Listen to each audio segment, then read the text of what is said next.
ACB కోర్టులో హాజరుపరచడం జరిగింది. హాజరుపరిచిన తర్వాత ఆగస్టు 1 వరకు కూడా ఆయనకి రిమాండ్ విధించడం జరిగింది. రాష్ట్రంలో ఒక విచిత్రమైనటువంటి పరిస్థితి నడుస్తూ ఉంది. కించిత్తు ఆశ్చర్యం కలుగుతూ ఉంది. ఎందుకు ఈ రకమైనటువంటి పిచ్చి చేష్టలు కూటమి ప్రభుత్వం చేస్తుందో కాస్త హాస్యాస్పదంగాను అనిపిస్తూ ఉంది. ఈ కూటమి ప్రభుత్వాన్ని ప్రజలు ఎన్నుకున్నది అలివిగాని వాగ్దానాలు నెరవేరుస్తారని, ఈ రాష్ట్రాన్ని జగన్మోహన్ రెడ్డి గారి కన్నా అభివృద్ధి చేస్తారని, జగన్మోహన్ రెడ్డి గారి ప్రభుత్వం కన్నా సంక్షేమ కార్యక్రమాలు మరింత వేగవంతంగా మరింత దండిగా ఇస్తారని ప్రభుత్వాన్ని ఎన్నుకుంటే వాటన్నిటినీ పక్కన పెట్టేశారు. పక్కన పెట్టేసి వైఎస్ఆర్ కాంగ్రెస్ పార్టీని ఏ విధంగా అణిచివేయాలి, వైఎస్ఆర్ కాంగ్రెస్ పార్టీని ఏ విధంగా నాశనం చేయాలి అనేటువంటి ఏకైక దృక్పథంతోనే ఈ రాష్ట్ర ప్రభుత్వం పనిచేస్తున్నట్టుగా అర్థమవుతోంది. ఎందుకంటే ఒక లిక్కర్ కేసే కాదు, అనేకమైన కేసులు. ఈ రాష్ట్రంలో పోలీసు వ్యవస్థ దేనికోసం ఉపయోగపడుతుంది అంటే అనేక రకమైన కేసులు, అనవసరమైన కేసులు, సాక్ష్యాధారాలు లేకపోయినప్పటికీ కూడా కేసులు పెట్టి వైఎస్ఆర్ కాంగ్రెస్ పార్టీ నాయకుల్ని, సానుభూతి పరుల్ని ఇబ్బంది పెట్టాలి, బెదిరించాలి అనేటువంటి కార్యక్రమాన్ని చంద్రబాబు నాయుడు గారు వారి అబ్బాయి ప్లాన్ వేసుకుని కుట్రపూరితంగా నడుపుతున్నారు. నేను దానికి ప్రత్యేకంగా ఉదాహరణ చెప్పవలసిన అవసరం లేదు.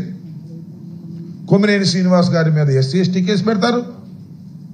జగన్మోహన్ రెడ్డి గారు టూర్కి వెళ్తే ఆయన కారు కింద సింగయ్య పడి మరణించాడని ఆయన మీద కేసు పెడతారు. ఆల్ ఫాల్స్ కేసెస్ అని చెప్పడానికి ఇవి కొద్దిగా చిన్న ఉదాహరణలు. ఇవాళ లిక్కర్ కేసు ఫిబ్రవరిలో సిట్ వేశారు. అసలు ఈ ప్రభుత్వం రాగానే ఒక కంప్లైంట్, ఒక పిచ్చి కంప్లైంట్, ఎవరిచ్చారో వారు తెలియదు. ఒక ఆకాశరమణ ఉత్తరంలాగా కంప్లైంట్ ఇవ్వటం, దాన్ని రిజిస్టర్ చేయటం, దాన్ని స్పెషల్ ఇన్వెస్టిగేషన్ టీమ్ అని ఒక దాన్ని వేయటం, దానికి డైరెక్షన్లు ఇవ్వటం, ఎవరెవరిని అరెస్ట్ చేయాలి ఏంటి కథ. చాలా మంది అరెస్ట్ చేశారు ఇంతకు ముందు కూడా.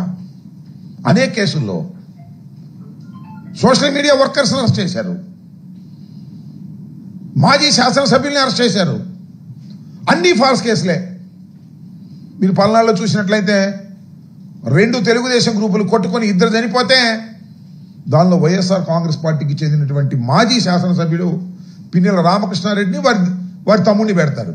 ఎక్కడ అవకాశం దొరికితే అక్కడ కేసులు పెట్టేసి అణిచివేయాలనేటువంటి ప్రయత్నం ముమ్మరంగా సాగుతున్నటువంటి విషయం అందరికీ అర్థమైపోయింది. ఒక్క సంవత్సరంలోనే వెరీ క్లియర్ ఇట్. ఇదొక కేసు. మళ్ళా చంద్రబాబు నాయుడు గారికి, లోకేష్ గారికి ఎవరి మీద కక్ష ఉందో వారందరినీ దీనిలో దూర్చేయడానికి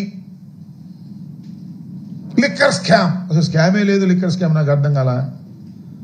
దోపిడీకి వీలుగా నూతన మద్యం విధానాన్ని వైఎస్ఆర్ కాంగ్రెస్ పార్టీ తీసుకొచ్చింది అనేటువంటి మాట మాట్లాడుతున్నారు. ఎస్, వైఎస్ఆర్ కాంగ్రెస్ పార్టీ అధికారంలోకి వచ్చిన తర్వాత ఒక నూతనమైన విధానాన్ని తీసుకొచ్చింది. దానిలో ఎవరి ప్రమేయం లేదు, ప్రైవేట్ ప్రమేయమే లేదు, టోటల్గా గవర్నమెంటే. డిస్టిలరీల దగ్గర నుంచి లిక్కర్లు తీసుకోవడం, అవుట్లెట్స్ అన్నీ కూడా గవర్నమెంట్వే. ఎక్కడ ప్రైవేటు వారి జోక్యం లేదు. ఇవాళ అన్ని ప్రైవేటు వారి జోక్యం. బెల్ట్ షాపులు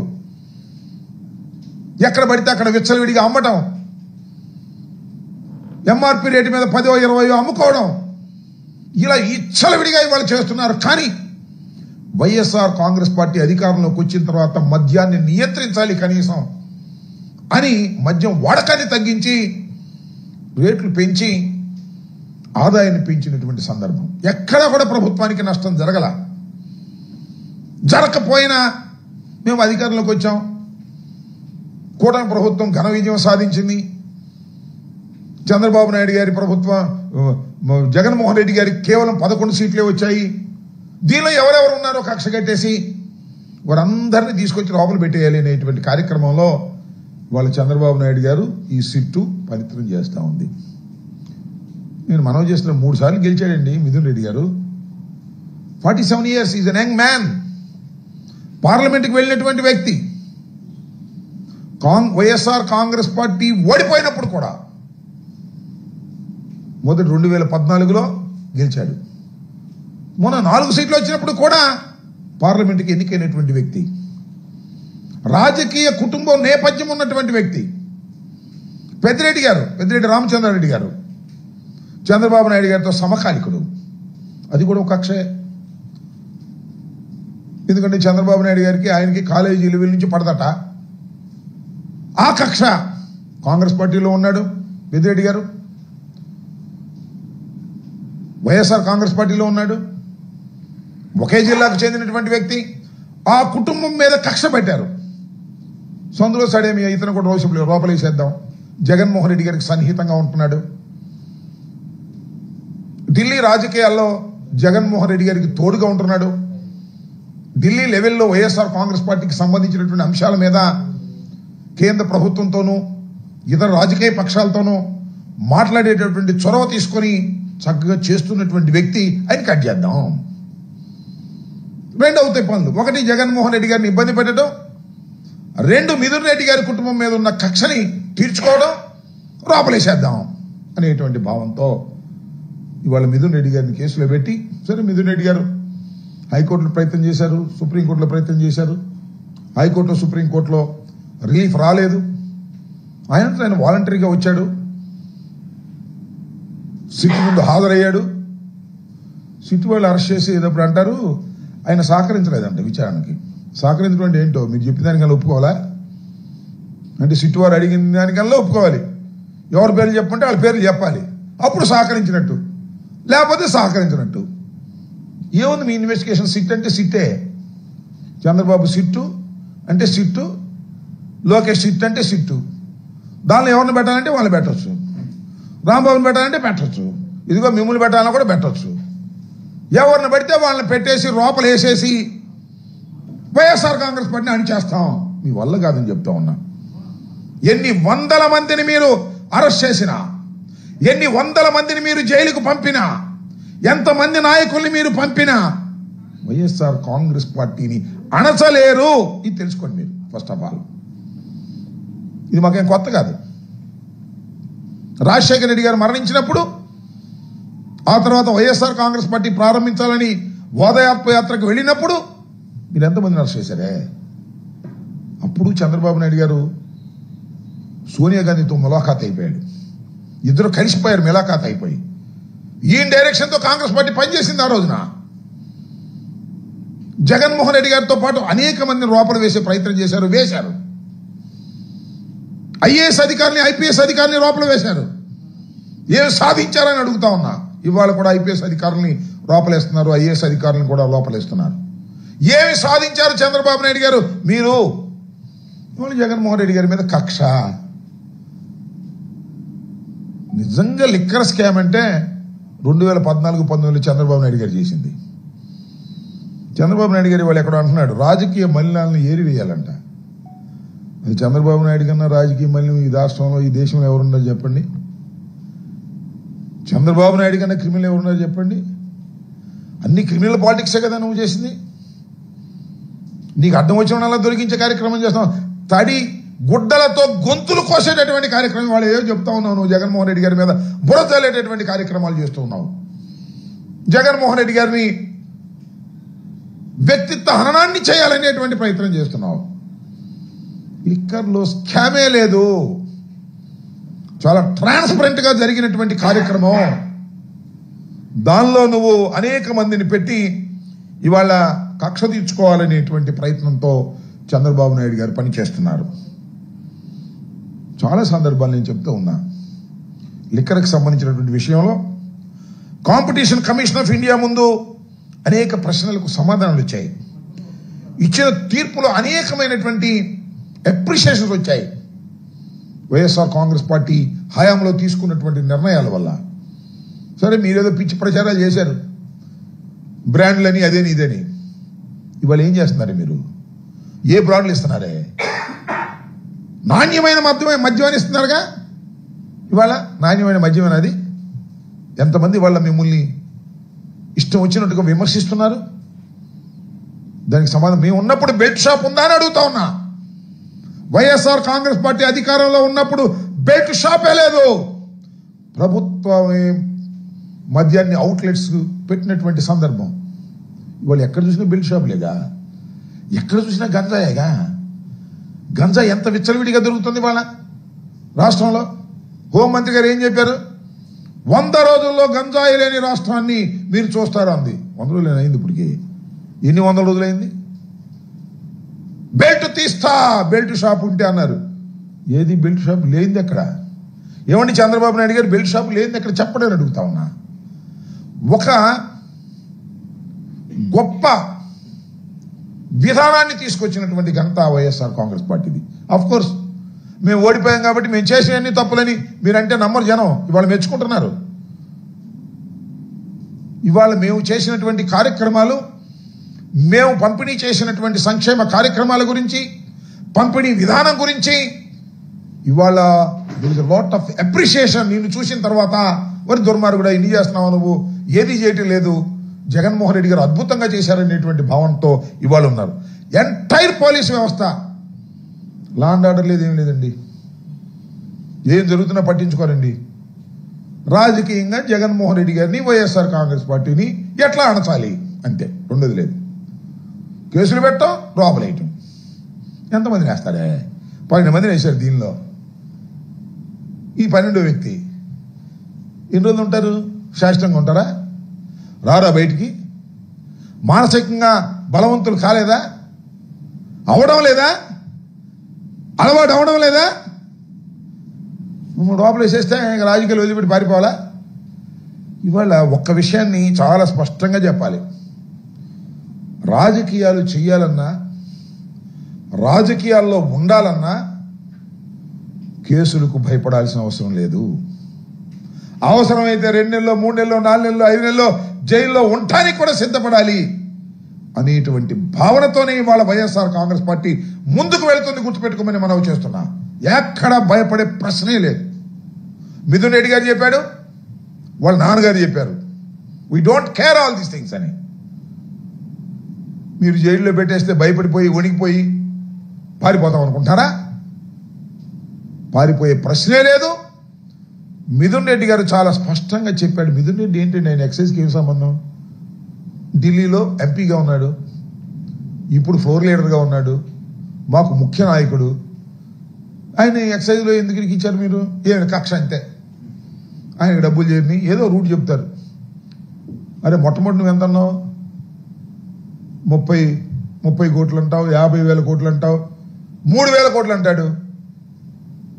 కథ కమ్మేషం ఏమీ లేదు. ఎక్కడో మొదలెట్టారు నవలు రాసినట్టు రాస్తానే ఉన్నారు. కాసేపు కేసీ రెడ్డి సినిమాలు తీశాడు, కేసీ రెడ్డి పెట్టుబడులు పెట్టాడు అంటారు. వాళ్ళు ఎవరో కాదు, అసలు మిథున్ రెడ్డే ప్రధానమైనటువంటి కారకుడు అని వాళ్ళు చెప్తారు అరెస్ట్ చేసే ముందు. చాలా చిత్రం అండి, భలే ఆశ్చర్యం వేస్తుంది. ఛార్జ్ షీట్లో ఏమున్నాయో కూడా ముందు ఈనాడు రాస్తుంది, తర్వాత ఆంధ్రజ్యోతి రాసింది. వాళ్ళు ఎవరెవరిని అరెస్ట్ చేస్తారో ముందే తెలుస్తుంది వీళ్ళకి. వీళ్ళే రాస్తుంటారు.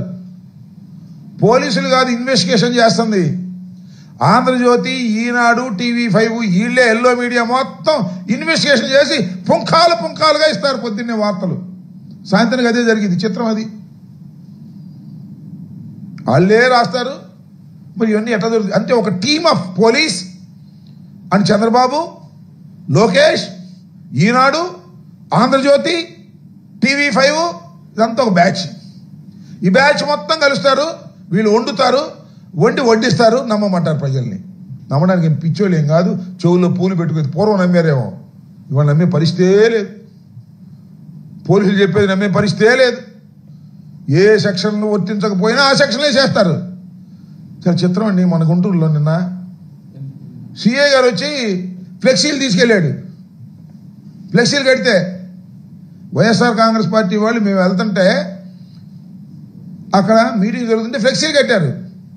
సాక్షాత్తు లా అండ్ ఆర్డర్ కాపాడవలసినటువంటి పోలీసు వారు వచ్చి ఆ ఫ్లెక్సీలు తీసుకెళ్లారండి. ఈ రెండో పని లేదు వాళ్ళకి.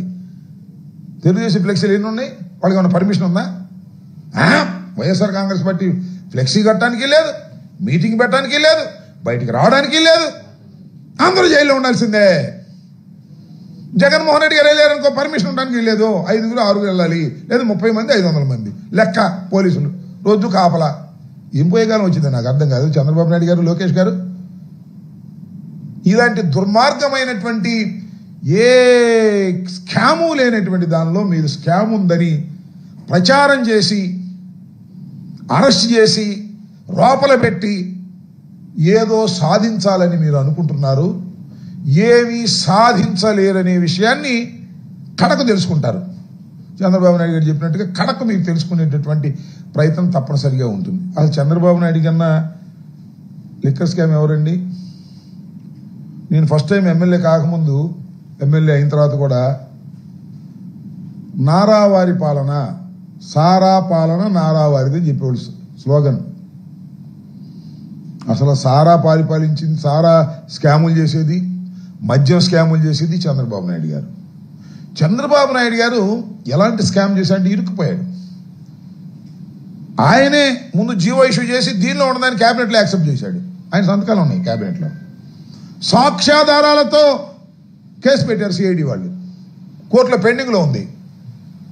దాన్ని ఏదో మాయ మాటలు చెప్పి దాన్ని ఏదో మాయ చేసి అది విత్డ్రా చేసుకుందామని ఎత్తేద్దామని చూస్తున్నాడు ఇప్పుడు ఆయన మీద ఉన్న కేసుని. మా మీద కేసు పెట్టాడు. మళ్ళీ అప్పుడు జగన్మోహన్ రెడ్డి గారి మీద కేసు పెట్టి దానికి దీనికి పోటీ పెట్టి ఆ కేసును విత్డ్రా చేసుకోవాలనేటువంటి ప్రయత్నంలో జరుగుతూ ఉంది. సాధ్యం కాదు, సాధ్యం కానీయం కూడా. చట్ట ప్రకారం చంద్రబాబు నాయుడు గారంతా స్కామ్ చేసే మనిషి ఎవ్వరూ లేరు ఈ దేశంలో. ఆయన పుట్టుకే స్కామ్ రాజకీయంగా, ఆయన పెరుగుదల స్కామ్, డబ్బుతోనే రాజకీయం చేసేటటువంటి ఒక నీచమైన మనస్తత్వం ఉన్నటువంటి వ్యక్తి నారా చంద్రబాబు నాయుడు గారు. నారా చంద్రబాబు నాయుడు గారు చేసిన స్కాములు ఈ దేశంలో, ఈ రాష్ట్రంలో ఎవ్వరు చెయ్యలేదు. కాబట్టి తప్పు దిగుతాడు అంతే. రాజకీయ మలినాలను తీసేయాలంట. ఎవరండి రాజకీయ మలినం సృష్టించింది? నాకు తెలియకూడతా. డైరెక్ట్గానేగా హైదరాబాద్లో ఒక ఎమ్మెల్సీని కొనడానికి. ఇప్పుడు హైదరాబాద్లో మన తెలంగాణ ముఖ్యమంత్రికి డబ్బులు ఇచ్చి పంపించింది ఎవడు? మేమా? డబ్బులు ఇచ్చి, బ్యాగులు ఇచ్చి పంపించి ఒక ఎమ్మెల్సీనే కొనేయాలనుకునేటటువంటి మలినమైనటువంటి రాజకీయాలు నడిపింది నారా చంద్రబాబు నాయుడు గారు. మీరా ఈ రాష్ట్రంలో ఇంకెవరన్నా ఉన్నారా? ఇంతకన్నా పచ్చి దగ ఏమన్నా ఉందా? దానిలో నీ ఛార్జ్షీట్లో, అక్కడ కేసు పడి ఛార్జ్షీట్లో నీకు అనేక సార్లు నీ పేర్లు పెట్టారు. కానీ ఎవడు కాళ్ళు పట్టుకున్నావో చీకట్టో, ఎక్కడ మేనేజ్ చేసుకున్నావో వ్యవస్థల్ని, ఆ కేసులు లేకుండా తప్పుకున్నావు గొప్పగా. అంత మేనేజ్ చేయగలిగిన కెపాసిటీ ఉంది. ఇవాళ ప్రతివ్రత కౌరులు చెప్తున్నాడు అంతే. రాజకీయ మలినాలను తీసేయాలంట, క్రిమినల్ని తోలేయాలంట.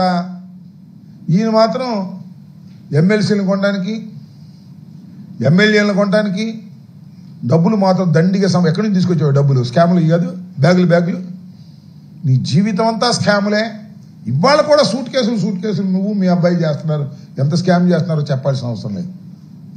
నేను ఒకటి మనవి చేస్తున్నా, చంద్రబాబు నాయుడు గారు, జగన్మోహన్ రెడ్డి గారు ముఖ్యమంత్రిగా ఉన్నప్పుడు, ఇవాళ లిక్కర్ స్కామ్ అంటున్నావు కదా, మొత్తం 20 డిస్టిలరీస్ ఉన్నాయి ఈ రాష్ట్రంలో. ఒక్క డిస్టిలరీకి కూడా జగన్మోహన్ రెడ్డి గారు పర్మిషన్ ఇవ్వాల. ఒక్క డిస్టిలరీకి కూడా. నువ్వు 14 డిస్టిలరీకి నువ్వు పర్మిషన్ ఇచ్చావు నీ హయాంలో. ఎప్పుడన్నా కానీ 14 ఊరిని ఇచ్చావు నువ్వు. క్యాష్ కొట్టి తీసుకోవాలి నువ్వు. వాడు చెప్పరు ఇప్పుడు, అది వేరే విషయం. 14 డిస్టిలరీలకు నువ్వు పర్మిషన్ ఇచ్చావు. ఆ డిస్టిలరీ వాళ్ళు కూడా మందు సరఫరా చేస్తున్నది. సరే, ఆ మిగతా 6 కాంగ్రెస్ గవర్నమెంట్లోనూ అప్పుడు ఇక్కడ వచ్చినాయి అనుకోండి. జగన్మోహన్ రెడ్డి గారి హయాంలో ఒక్క డిస్టిలరీ కూడా పర్మిషన్ ఇవ్వకోకుండా నువ్వు ఇచ్చినటువంటి డిస్టిలరీల దగ్గర నుంచే మందు కొని ప్రభుత్వం అమ్మింది. దీనిలో వాడుగా చేశాడు, వీడిగా చేశాడు, ఈ కథలు నువ్వెన్ని పెట్టినా కూడా అవన్నీ కథలే తప్ప, స్టోరీలు తప్ప వాస్తవాలు కావు. దుర్మార్గమైనటువంటి ఆలోచన చేస్తున్నావు నువ్వు. ఎవరిని పడితే వాడిని అరెస్ట్ చేసి లోపలేయాలనుకుంటున్నావు. వేసుకో, చూసుకుంటాం, ఎక్కడ భయపడే ప్రశ్నే లేదు. జగన్మోహన్ రెడ్డి గారిని, వైఎస్ఆర్ కాంగ్రెస్ పార్టీని పోలీసుల్ని పెట్టి కేసులు పెట్టి అణచాలనుకునేంత అమాయకత్వంలో నువ్వు నీ కొడుకు ఉన్నందుకు మేము చింతిస్తున్నాం. ఇలాంటి వాటిని ఎదుర్కొంటాం, ఎదుర్కొని ముందుకు నడుస్తాం. ఎంతమందిని అరెస్ట్ చేసినా ఇంకా ఎవరెవరిని అరెస్ట్ చేస్తా ఉన్నారు, చేసుకొని చూద్దాం. ఒక్కటి కూడా నేను మనవి చేస్తున్నా, చంద్రబాబు నాయుడు గారు అధికారంలోకి వచ్చిన తర్వాత పెట్టిన ఒక్క కేసు కూడా నిలబడితే నన్ను అడగండి. ఇవాళ నేను చెప్తున్నా కదా, 4 సంవత్సరాలకు విచారణకు వస్తా, 5 సంవత్సరాలకు విచారణకు వస్తా, లేకపోతే సంవత్సరానికి విచారణకు వస్తా. విచారణకు వచ్చి సాక్ష్యాధారాలు కోర్టులో ప్రవేశపెట్టి ఆర్గ్యుమెంట్స్ అయ్యి ఒక్క కేసు నిలబడితే నన్ను అడగండి. అన్నీ కూడా పేక మేడల్లాగా కట్టి మా మీద కక్ష తీర్చుకోవాలని, రాజకీయ పార్టీని అణిచేయాలని చేసేటటువంటి ప్రయత్నమే తప్ప. నేను ఒక మాట చెప్తాను చంద్రబాబు నాయుడు గారు, మమ్మల్ని నువ్వు అణచాలంటే ఒకటే మార్గం, సూపర్ 6 మొత్తం అమలు చేయి, ఇచ్చిన షణ్ముఖముఖాన్ని మొత్తం అమలు చేయి, ఇచ్చిన 142 వాగ్దానాలన్నింటినీ అమలు చేశాయి. శభాష్ చంద్రబాబు అంటారు. నువ్వు అమలు చేస్తే చచ్చేది లేదు. 1 సంవత్సరం ఎగ్గొట్టేసావు అమ్మఒడి, అదే తల్లికి వందనం. మళ్ళీ బస్సు ఏమో ఆగస్టు 15 నుంచి అంటావు, సిలిండర్లు ఏమో సరిగ్గా ఇవ్వవు, నిరుద్యోగ భృతి ఎప్పటి నుంచో ఇస్తానంటావు. అన్ని వాయిదాలు వేసుకునే పద్ధతి తప్ప ఇచ్చిన మాటని మొదటి సంవత్సరంలో చేసినట్లయితే ఎస్ చంద్రబాబు నాయుడు గారు గొప్ప అని మేము ఆటోమేటిక్ మమ్మల్ని అణిచేస్తారు. కేసులు పెడితే అణిచేస్తారా? అరే అన్యాయంగా కేసులు పెట్టారా బాబు, అక్రమంగా లోపలేశారా బాబు అని అనుకోరా? అనుకుంటారు. జగన్మోహన్ రెడ్డి గారు అలాంటి కార్యక్రమాలు ఏవి స్కాములు చేయాల్సిన అవసరం ఆయనకి లేదు, చెయ్యలేదు. నువ్వు అభూత కల్పనలు కల్పించి ఇవాళ జగన్మోహన్ రెడ్డి గారి ప్రభుత్వంలో కీలకంగా ఉన్నటువంటి వ్యక్తుల్ని, పార్టీకి పనిచేసేటటువంటి వ్యక్తుల్ని లోపలేసి నీ కక్ష తీర్చుకోవాలని నువ్వు ఆలోచన చేస్తున్నావు. నీ కక్ష తీరదు సరిగదా, మళ్ళా నువ్వు చాలా ప్రమాదంలోకి నెట్టబడతావు ప్రజల మధ్యన అనే విషయాన్ని దయచేసి గమనించాలని కూడా ఈ సందర్భంగా నేను చెప్పదలుచుకున్నాను. ఏది ఏమైనా వైఎస్ఆర్ కాంగ్రెస్ పార్టీ చెక్కు చెదరని మొక్కవోని ధైర్యంతో ముందుకు వెళ్తుంది. ఎన్ని కేసులు పెట్టినా, ఎన్ని ఇబ్బందులు పెట్టినా, ఎంతమందిని లోపల పెట్టినా కూడా వైఎస్ఆర్ కాంగ్రెస్ పార్టీ ధైర్యంగా ముందుకు వెళ్తుందని, దినదిన ప్రవర్ధమానంగా పెరుగుతుందని, చంద్రబాబు నాయుడు గారు ఏదైతే వాగ్దానాలను అమలు చేయటం లేదో ఆ వాగ్దానాలు అమలు చేసేంత వరకు నీ వెంటబడి పోరాడతామని చంద్రబాబు నాయుడు గారి మరి చూశారు కదా మీరు. ఇప్పుడు మేము ఆయన ఏమన్నాడు, సుపరిపాలనలో తొలి అడుగు అన్నాడు. సుపరిపాలన కాదు, ఇదంతా మోసపు పాలన, మోసపు పాలనలో తొలి అడుగని బాబు షూరిటీ, భవిష్యత్ గ్యారంటీ కాదు మోసం గ్యారంటీ అనేటువంటి కార్యక్రమాన్ని వాళ్ళ రాష్ట్ర వ్యాపితంగా 175 నియోజకవర్గాల్లోనూ వైఎస్ఆర్ కాంగ్రెస్ పార్టీ నడుపుతా ఉన్నది. ఇలాంటివి నడుపుతూనే ఉంటాం. నీ రాజకీయ దివాళా కోరుతనాన్ని, మోసాన్ని ప్రజలకు ఎండగడుతూనే ఉంటాం. కేసులకు భయపడే ప్రశ్నే లేదు. మిథున్ రెడ్డి గారు కానీ ఇంకా మిత్రత్రా ఉన్నటువంటి నాయకులు కానీ, ఇప్పుడు అరెస్ట్ అయిపోయినటువంటి నాయకులు కానీ అందరూ కూడా వెరీ క్లీన్ చిట్తో బయటకు వస్తారు. ఇది మోసపూరితమైన కేసు, ఈ సిట్టు పెట్టేది ఒక అబద్ధాల కేసు, ఇది ఒక నవలలాగా రచిస్తున్నారు. దీనిలో ఎక్కడా ఎవిడెన్స్ లేవు, ఆధారాలు లేవు. కేవలం రాజకీయ కక్షతో, పొలిటికల్ విండిటాతో మాత్రమే చేస్తున్నటువంటి వ్యవహారం అనే విషయం ప్రజలకందరికీ తెలుసు. మరొకసారి ప్రజలకు ఈ సందర్భంగా గుర్తు చేస్తూ ఉన్నాం.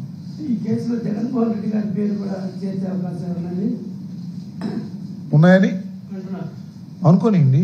మొన్న ఎవరు అడిగారు కదా జగన్మోహన్ రెడ్డి గారిని, ఏమండి మిమ్మల్ని కూడా అరెస్ట్ చేస్తారంటే నేను ఇక్కడే ఉన్నాగా అరెస్ట్ చేసుకోమని అన్నాడు ఆయన. మేము భయపడతామా? జగన్మోహన్ రెడ్డి గారిని పెడతారో లేకపోతే ఇంకోళ్ళని పెడతారో, we can see later. We don't care all these things. ఏం చేస్తారు ఏంటంటే వాళ్ళ ఇష్టం. వాళ్ళ నవలు ఏ రకంగా రాస్తున్నారో మరి తెలియదు మనకి. ఎవరు లోకేష్ గారు ఎవరి పేర్లు రాస్తున్నాడో తెలియదు. అది రెడ్ బుక్కో గాడిది గుడ్డు బుక్కో మనకు తెలియదు. కాబట్టి ఎలా రాస్తున్నారో ఏం చేస్తున్నారో వాళ్ళకే తెలుసు. లోకేష్ ఏమనుకుంటే వాళ్ళని అరెస్ట్ చేస్తారు, నిన్ను అనుకుంటే నిన్ను అరెస్ట్ చేస్తారు, నన్ను అనుకుంటే నన్ను అరెస్ట్ చేస్తారు, జగన్మోహన్ రెడ్డి గారిని అనుకుంటే వాళ్ళని అరెస్ట్ చేస్తారు.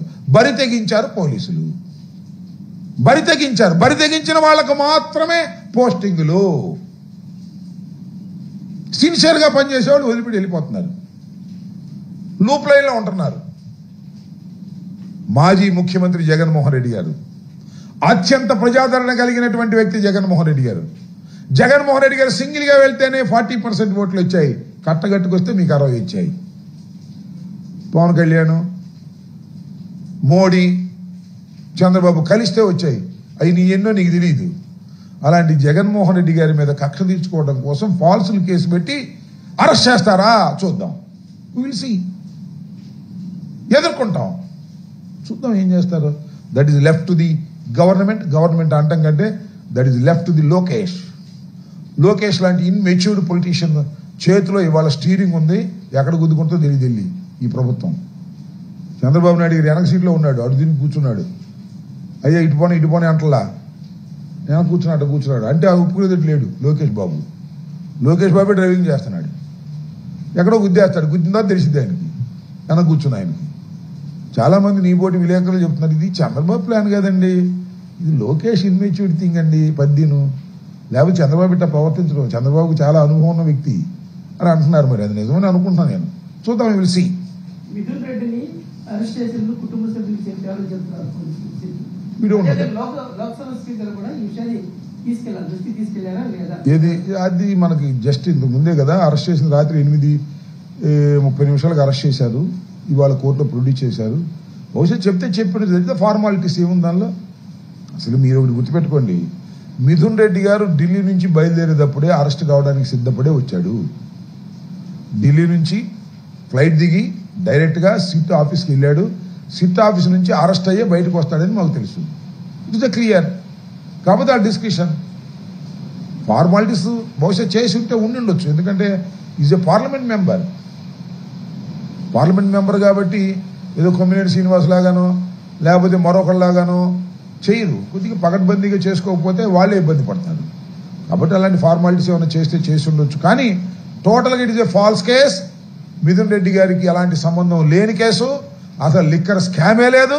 లేని స్కామ్ను సృష్టించి మమ్మల్ని ఇబ్బంది పెట్టాలని ప్రయత్నం చేస్తున్నారు. మమ్మల్ని ఇబ్బంది పెట్టాలని మీరు ప్రయత్నం చేస్తే మేము ఇబ్బంది పడటానికి సిద్ధంగా లేదు. Don't care what is there. అది ప్రజలు ఎన్నుకున్న మాజీ ముఖ్యమంత్రి జగన్మోహన్ రెడ్డి గారిని నేరగాడు అని చెప్పేసి ప్రస్తావన చేస్తారు. ఎవరు జగన్మోహన్ రెడ్డి గారు నేరగాడని చెప్పేది? చంద్రబాబు నాయుడు కన్నా మించిన నేరగాడు ఎవడున్నాడు ఈ దేశంలో? జగన్మోహన్ రెడ్డి గారు ఎందుకు నేరగాడు అవుతాడు? అంటే కేసులు జగన్మోహన్ రెడ్డి గారి మీద ఉంటే నేరగాడు అవుతాడా? మరి కేసులు జగన్మోహన్ రెడ్డి గారి మీద ఉంటే నేరగాడు అయినప్పుడు నీ మీద ఎన్ని కేసులు ఉన్నాయి? స్కిల్ స్కామ్ కేసు ఉంది కదా, నీ మీద ఎన్ని కేసులు ఉన్నాయి? బొచ్చెడు కేసులు ఉన్నాయి. ఆ కేసుల సంగతి ఏంటి? ఆ కేసుల్లో అన్నింటిలో ఉన్నావు కదా నువ్వు. ఎన్ని కేసులు ఉన్నాయి నీ మీద? బొచ్చెడు కేసులు నీ మీద ఉన్నాయి ఇవాళ. మరి దానికి సమాధానం ఏంటి? నువ్వు బెయిల్ మీదే ఉన్నావు కదా. నువ్వు స్కిల్ స్కామ్ కేసులో, అలాగే లిక్కర్ కేసులో, ఇంకా ఐటీ కేసులో, అన్ని కేసులో నువ్వు బెయిల్ మీదే ఉన్నావు. అది మర్చిపోతున్నావు నువ్వు. తమరు కూడా జైలుకి వెళ్ళి వచ్చారు, అది మర్చిపోతున్నావు నువ్వు. ఆయన మాత్రం నేరస్తుడు కాదంట, ఎదుటివాడు మాత్రం నేరస్తుడు అంట. అసలు నీకన్నా పెద్ద నేరస్తుడు ఈ దేశంలోనే లేడు. అంత దుర్మార్గమైన రాజకీయాలు చేసిన వాడు ఇంక దేశంలోనే లేడు. Chandrababu Naidu is a big criminal in India పొలిటీషియన్స్లో. ఓకే,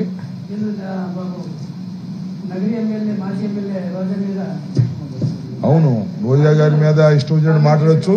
మహిళల మీద మాట్లాడితే తెలుగుదేశంలో ఒప్పుకోరు. రోజా గారి మీద మాట్లాడితే మాత్రం కాము కూర్చున్నారు, కేసు కూడా రిజిస్టర్ చేయరు. అక్కడ దాకా ఎందుకండి? ప్రసన్న కుమార్ రెడ్డి ఇంటి మీద దాడి చేస్తే కేసు రిజిస్టర్ చేశారా? చేయలేదుగా. అదేమంటే ఆమె తిట్టారని, ఆమె తిడితే కేసు వచ్చి కొట్టేస్తారా?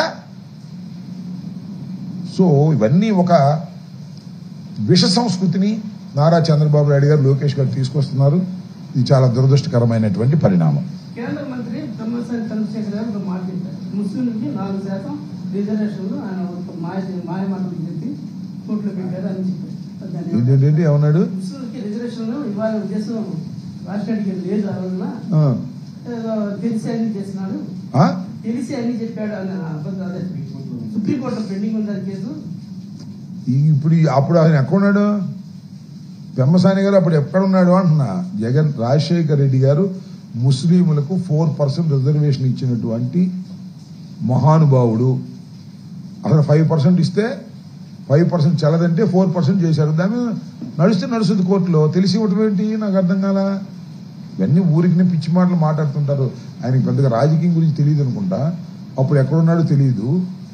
అందువల్ల దాని మీద పెద్ద సీరియస్గా తీసుకోవాల్సిన అవసరం లేదు. ఓకే.